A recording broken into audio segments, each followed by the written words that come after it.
আসসালামু আলাইকুম ওয়া রাহমাতুল্লাহি ওয়া বারাকাতুহু। প্রিয় দর্শক, ইউটিউবার ফাহিম হাসান চ্যানেলে আপনাদের সকলকে স্বাগতম। আজকের ভিডিওতে আমরা 5 ভিডিও এডিটিং টিপস নিয়ে আলোচনা করব। 5টি ভিডিও এডিটিং টিপস যারা ভিডিও এডিটর রয়েছেন তাদের জন্য খুবই গুরুত্বপূর্ণ হতে যাচ্ছে। ভিডিওটি শেষ পর্যন্ত দেখার অনুরোধ জানাচ্ছি এবং ইউটিউবার ফাহিম হাসান চ্যানেলকে যদি এখনো সাবস্ক্রাইব না করে থাকেন, একবার চ্যানেলটিকে সাবস্ক্রাইব করে দিন, ভিডিওতে একটি লাইক করে দিন। চলুন শুরু করা যাক। আমরা আমাদের Adobe Premiere Pro 2022 ভার্সন সফটওয়্যারে চলে এসেছি এবং আজকের ভিডিওতে আমরা 5টি এডিটিং টিপস মূলত এই Adobe Premiere Pro-তে জানবো। Adobe Premiere Pro যারা ব্যবহার করে থাকেন তারা ভিডিওটি শেষ পর্যন্ত দেখবেন। এখানে দেখতে পাচ্ছেন আমাদের Adobe Premiere Pro সফটওয়্যার, যেখানে আমরা নাম লিখে রাখি মূলত। এখানে আমাদের নাম শো করে, সেখানে আমাদের এখানে দেখতে পাচ্ছেন যেখানে আমাদের ফোল্ডার আমরা সেভ করেছি সেটি শো করে, সেখানে মূলত এখানে স্টার মার্ক দেখতে পাচ্ছেন। এটি অনেকেই খেয়াল করে না, বাট এটি কিন্তু এখানে শো করে। এখন এটি কেন শো করে বা কি জন্য শো করে সেটি নিয়ে আলোচনা করব। এটি মূলত আমরা যখন আমাদের ফাইলটিকে সেভ করি না, তখন মূলত এটি শো করে। কিন্তু আমরা যদি আমাদের ফাইলটিকে এখন যদি সেভ করি, তাহলে এটি এই স্টার মার্কটি চলে যাবে। আমি এখান থেকে ফাইল মেনুতে চলে গেলাম, ফাইল মেনু থেকে সেভ অ্যাজ, এবং এখান থেকে আমি আমার একটি ফাইল সেট করে দিলাম এবং এখান থেকে আমি করে দিলাম। এখন দেখতে পাচ্ছেন আমাদের এখান থেকে এই স্টার্ট মার্কটি চলে গিয়েছে। তো এভাবে করে আপনারা বুঝতে পারবেন যে আপনাদের ফাইলটি কি সেভ আছে কি নাকি নেই। সো এই টিপসটি যদি ভালো লেগে থাকে, ভিডিওতে একটু লাইক করে দিন। নাম্বার 2 টিপসটি হলো, আমরা যখন আমাদের ভিডিওটি মেক করি, তখন ভিডিওর এমন একটি পার্ট রয়েছে যে পার্টটি আমাদের থেকে খুবই ভালো লাগে এবং আমরা চাই সে পার্টটিকে থাম্বনেইলে ইউজ করার জন্য। সো অনেকে থাম্বনেইলে ইউজ করার জন্য সে পার্টটি অনেকে ইউজ করে। সেই পার্টটিকে থাম্বনেইলে ইউজ করার জন্য অনেকে কি করে, ভিডিওটি যখন সম্পূর্ণ তৈরি হয়ে যায়, তখন সেই ভিডিওটিকে নিয়ে প্লে করে সেখান থেকে স্ক্রিনশট নেয় এবং স্ক্রিনশট নিয়ে সেই পার্টটিকে থাম্বনেইলে এড করে। বাট আপনারা চাইলে Adobe Premiere Pro-তেই সেই জিনিসটি পিক করতে পারেন বা সেই স্ক্রিনশটটি আপনি নিতে পারেন। মনে করুন আমার এই পার্টটি আমি আমার থাম্বনেইলের মধ্যে ইউজ করব। এখন এই পার্টটিকে নেওয়ার জন্য আপনারা যদি এখানে খেয়াল করেন, তাহলে দেখতে পাবেন এখানে একটি এক্সপোর্ট ফ্রেম নামে একটি অপশন রয়েছে। এক্সপোর্ট ফ্রেম নামে এই অপশনটির মধ্যে যদি আপনারা ক্লিক করেন, ক্লিক করার পর এখানে আপনাদের সামনে এক্সপোর্ট ফ্রেম চলে আসবে এবং এখানে নাম দিতে বলবে। আমি এখানে একটি নাম দিয়ে দিচ্ছি। এখানে আমি একটা নাম দিয়ে দিলাম এবং এখানে ফরম্যাট রয়েছে, এখানে আপনি বিভিন্ন ফরম্যাট এখানে সেভ করতে পারবেন, জেপিজি, পিএনজি।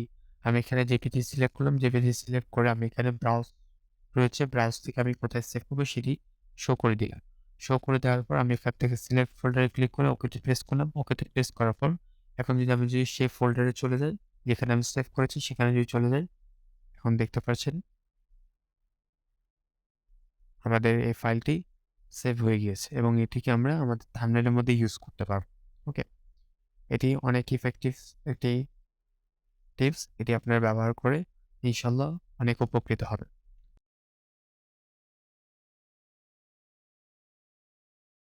নাম্বার 3 টিপসটি যারা বিগিনার রয়েছেন তারা অনেকেই হয়তো জানেন, যারা প্রফেশনাল এডিটর রয়েছেন তারা অনেকে জানেন। নাম্বার 3 টিপসটি হলো, আমরা অনেক সময় যে কোনো ভিডিও তৈরি করার সময় বা এডিট করার সময় আমরা অনেক সময় আমাদের অনেক অপ্রয়োজনীয় জিনিস কিন্তু কেটে ফেলে দেই। ফেলার জন্য আমরা এখান থেকে টুল অপশনে চলে যাই। টুল অপশন থেকে আমরা এখানে রেজার টুল সিলেক্ট করে, রেজার টুল সিলেক্ট করার পর তারপর সেটিকে কাট করি। কাট করার পর ভি তারপর সেটিকে এখান থেকে সিলেকশন টুল সিলেক্ট করে তারপর সেটিকে ডিলিট করি। বাট এরকম না করে আমরা চাইলে কিন্তু শর্টকাটে কিন্তু এটিকে কাট করতে পারবো এবং সিলেক্ট করে ডিলিট করতে পারবো। সেটি করার জন্য আমাদেরকে সি প্রেস করতে হবে। সি প্রেস করে আমি যেখান থেকে আমি কাট করতে যাচ্ছি, আমি সি প্রেস করলাম।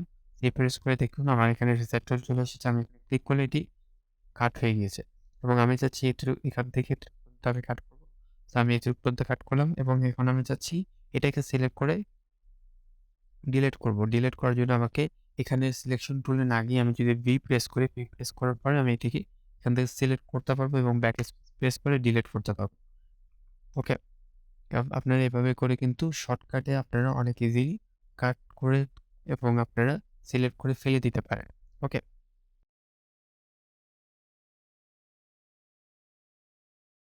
নাম্বার 4 টিপসটি হলো আমরা অনেক সময় অনেকগুলো প্রজেক্ট নিয়ে কাজ করি। আমরা অনেক সময় ২, ৩ টা, ৪ টা, ৫ টা প্রজেক্ট নিয়ে কাজ করি।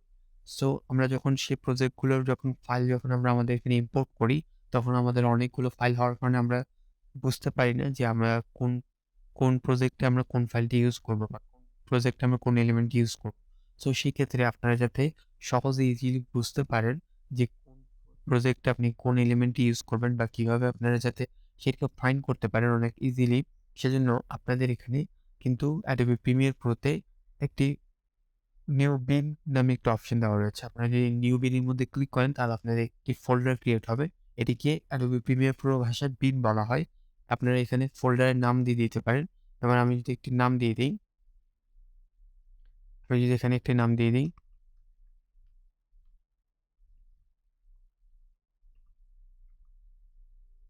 আমি এখানে একটি নাম দিয়ে দিলাম এবং এন্টার প্রেস করার পর দেখতে পাচ্ছেন আমার এখানে ফোল্ডার ক্রিয়েট হয়ে গেছে এবং আমি এখানে যদি ডাবল ক্লিক করি তাহলে আমি এই ফোল্ডারের ভিতর ঢুকতে পারবো।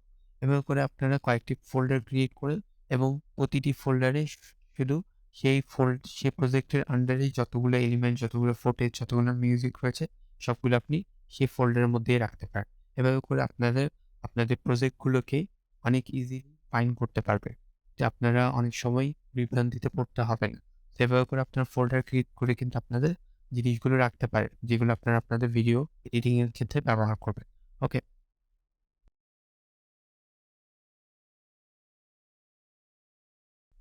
Number 5 tips. নাম্বার 5 টিপসটি কিন্তু যারা বিগিনার রয়েছেন তারা হয়তো অনেকেই জানেন না। বাট নাম্বার 5 টিপসটি কিন্তু খুবই গুরুত্বপূর্ণ। আপনারা এখানে দেখতে পাচ্ছেন আমার এখানে যদি আমি একটি জিনিস কাট করে দেই, কাট করে দেওয়ার পর যদি আপনি আপনাদেরকে এখানে দেখিয়ে দিই, দেখতে পাচ্ছেন আমি এটি কাট করে দিলাম। কাট করার পর কিন্তু মাঝখানে কিন্তু একটু ফাঁকা রয়েছে। এবার ফাঁকা থাকার কারণে আমি যদি এটিকে টান দিয়ে ড্র্যাগ করি তাহলে এখানে দেখতে পাচ্ছেন এটি কিন্তু ঠিকমতো বসছে না। এখানে যদি খেয়াল করেন তাহলে আমি টান করছি কিন্তু বাট ঠিকমতো বসতে পারছে না। এটা যদি আপনাদেরকে একটু জুম করে দেখাই তাহলে দেখতে পাচ্ছেন এখানে কিন্তু ফাঁকা রয়েছে। এখন এটি ফাঁকা থাকার কারণ কি? এটি ফাঁকা থাকার কারণ হলো আমার এখানে কিন্তু এই স্ন্যাপ ইন টাইমলাইন এটি সিলেক্ট করা নেই। এটি কিন্তু অফ করা রয়েছে। এটি অফ থাকলে মূলত এটি এটি যদি অন করা থাকে তাহলে মূলত এটি কিন্তু চুম্বকের মতো কাজ করে। আপনার এই ভিডিওটি ক্লিপটুকু আপনার আরেকটি ভিডিওর সাথে কিন্তু একসাথে মিশে যাবে বা একসাথে লেগে যাবে, চুম্বকের মতো কাজ করবে। বাট এটি অফ থাকার কারণে কিন্তু এখন কিন্তু এটি কাজ করছে না। এখন কিন্তু এটি আমার উপরে নিচে তারপর মাঝখানে ফাঁক রয়ে যাচ্ছে। আমি যদি এটির মধ্যে ক্লিক করি, ক্লিক করার পর যদি এটিকে অন করে দেই তাহলে আমি কিন্তু এই ক্লিপটিকে যদি ড্র্যাগ করে এখানে লাগিয়ে দিই তাহলে এটি ইজিলি লেগে গেছে। আপনারা যদি একটু খেয়াল করেন তাহলে বুঝতে পারবেন। আমি যদি ক্লিক করে এখানে লাগিয়ে দিই তাহলে এটি কিন্তু ইজিলি লেগে যাচ্ছে। বাট আমি যখন এটিকে অফ রেখে যখন আমি এটিকে ড্র্যাগ করে রাখতে চাইলাম তখন কিন্তু এটি উপরে চলে যাচ্ছে বা একটু ফাঁক রয়ে যাচ্ছে। ওকে? আপনারা ট্রাই করবেন এই স্ন্যাপ ইন টাইমলাইন এই টুলটিকে আপনারা এখান থেকে অন করে রাখার জন্য। সো এটিকে যখন অন করবেন তখন আপনার কাজ করতে অনেক ইজি হবে। সো এই রইল আমাদের 5টি টিপস ভিডিও এডিটিং এর।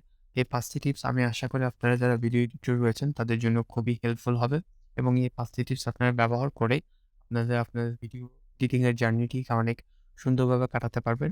আজকের ভিডিওটি যদি আপনাদের ভালো লেগে থাকে, একটু হলে সামান্য হলে আমি আপনাদেরকে যদি উপকার করে থাকি, কিছু আপনাদেরকে নলেজ দিয়ে থাকি, তাহলে চ্যানেলটিকে সাবস্ক্রাইব করে রাখবেন, ভিডিওতে একটু লাইক করে দিবেন এবং কমেন্টে আমাকে জানাতে পারেন আপনাদের আজকের ভিডিওটি কেমন লেগেছে।